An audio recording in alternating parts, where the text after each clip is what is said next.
video.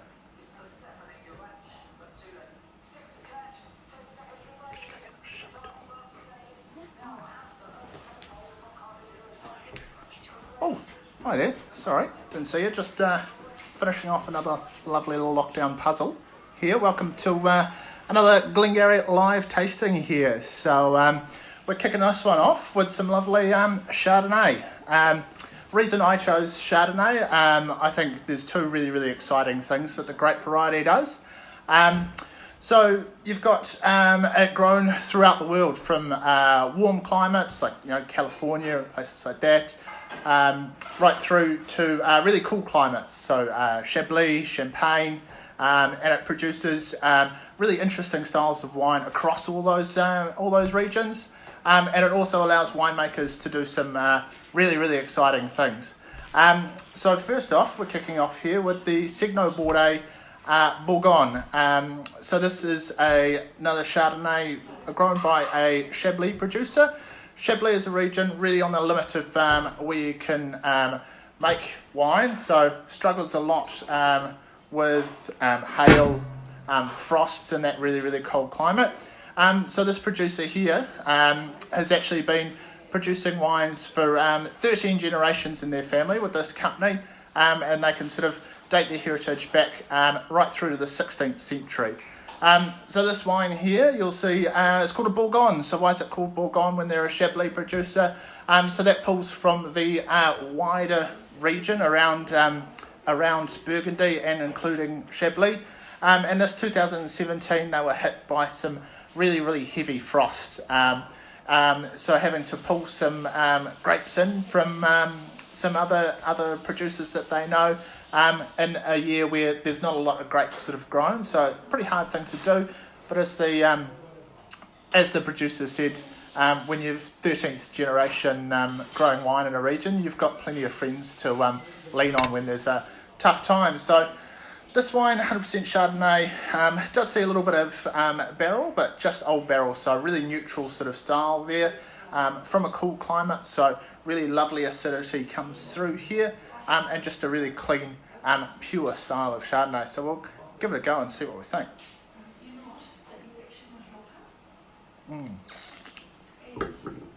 Yeah, lovely minerality that comes from that limestone soil.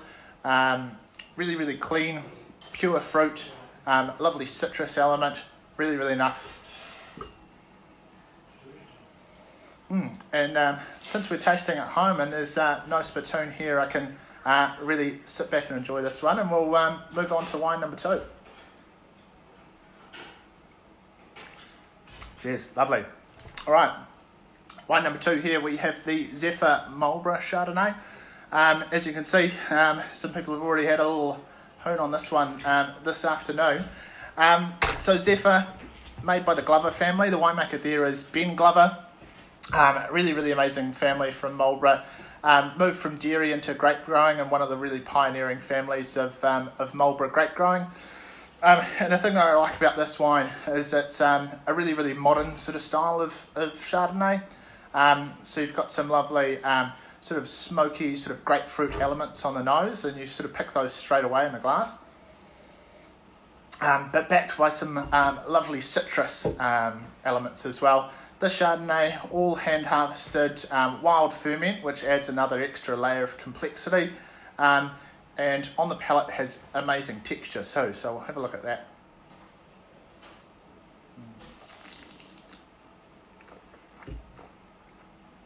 So the thing I love about all the Zephyr wines is they've got lovely complex texture to them. A lot of mass market sort of wines are really pure and clean and really polished and look really nice, but sort of don't have any character or life to them, and the wines from Zephyr definitely have a lot of character, much like Ben himself.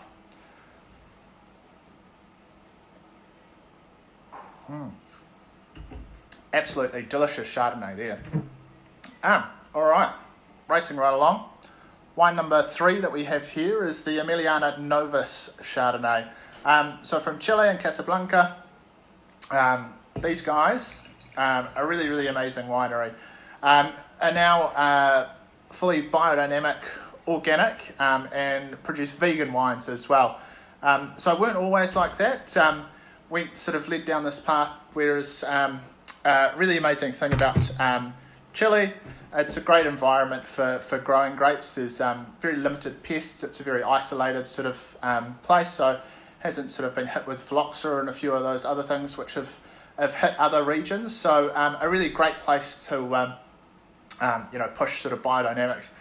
And what they really did is they took that sort of beyond just the grape growing itself as well, right through to producing vegetables on the land there as well for the staff, and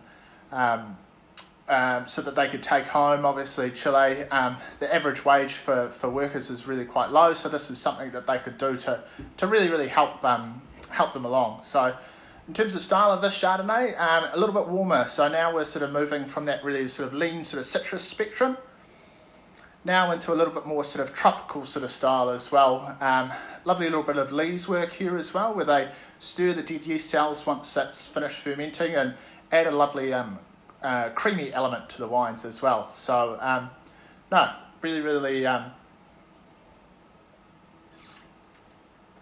really rich sort of full style of Chardonnay. So a nice sort of blend across the three regions there. So cool.